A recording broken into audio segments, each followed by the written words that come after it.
actually a Greek word. Egypt is a Greek word that means bondage. Before it was called Egypt, it was named after Ham's son's Montezorium or Mizraim.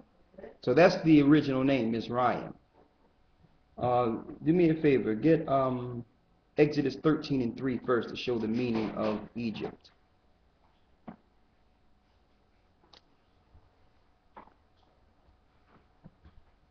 Exodus 13:3. Read that. And Moses said unto the people, remember this day, in which he came out from Egypt, out of the house of bondage. Out of the house of bondage. So Egypt means the house of bondage.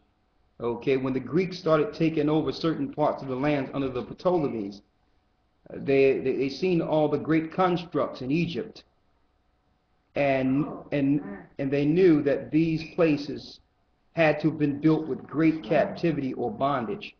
So they called the landmass bondage. Yeah, you can get some chairs. Shalom. Okay. All right. I need you to go to Revelations 11:8. Read that. Revelations 11:8. And their dead bodies shall lie in the street of the great city, which is spiritually called Sodom and Egypt. Now, when you look at dead bodies, this is not talking about a physical dead body. It's talking about the valley of the dry bones. God's people laying destroyed in a death state like you see us in the Americas and abroad now. And it says, their dead bodies shall lie in the cities of the street, which we are now. Look at our condition. We're dead. That's spiritually called what? Sodom and Egypt. So this place is spiritually called Sodom in Egypt. Why? Because sodomy and homosexuality is running rampant in here, just like it was in the Greek and Roman Empire. Okay? And it's called Egypt because the Egypt gods are being worshipped in America also, along with the Babylonian gods. Okay, Egyptology is high in masonry, which this country was constructed off of.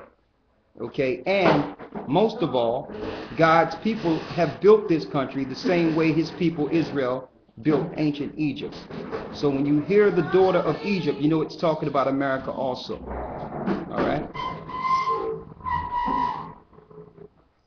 Read on. Where our Lord was crucified.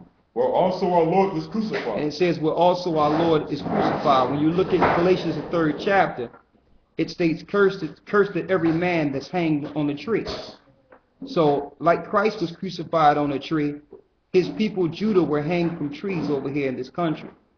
So, in Revelations, the 11th chapter, it breaks down or gives the understanding, metaphorically, of our people being in spiritual Egypt and spiritual Babylon. I mean, spiritual Egypt and spiritual Sodom, which is a land filled with homosexuals.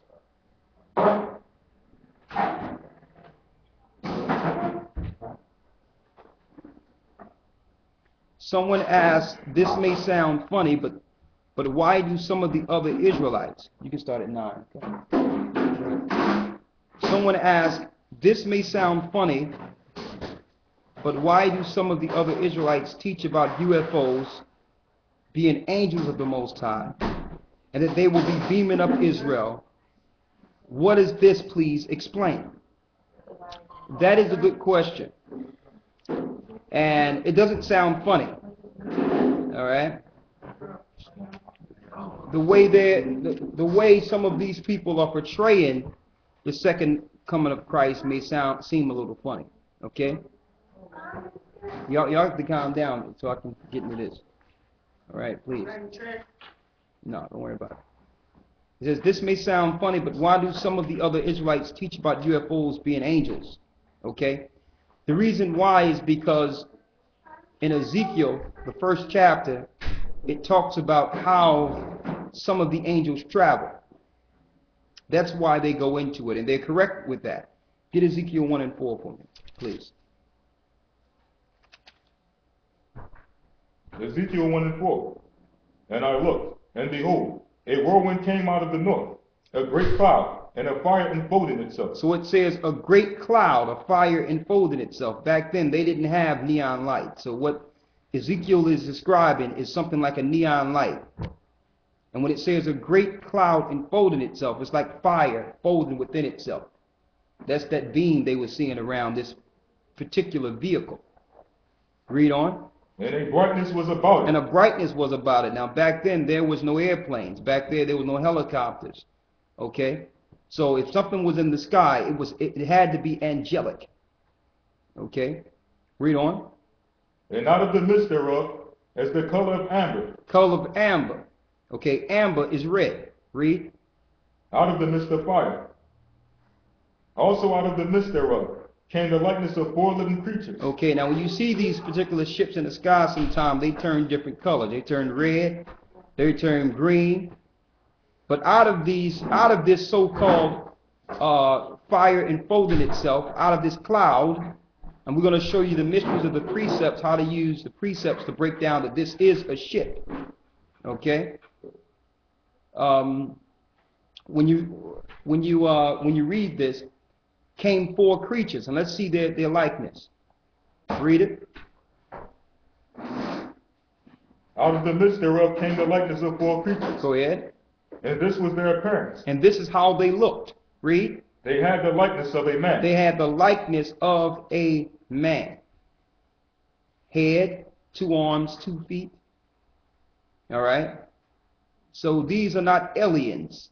If you look at the word alien in itself, it's Alahayan, which means angels or power. So they're telling you that these angels or these aliens are either regular angels or fallen angels in this society by calling them aliens. Okay? Read. And everyone had 4 faces, and everyone had 4 wings. Okay? They let you know that they had 4 faces and 4 wings. Okay, they was back to back moving in a formation. That's why you would see their faces change. That's number 1. And number 2, the angels have wings. They have wings to cover their upper parts and wings to cover their bottom parts. Okay, read. And everyone had 4 faces, and everyone had 4 wings, and their feet were straight feet,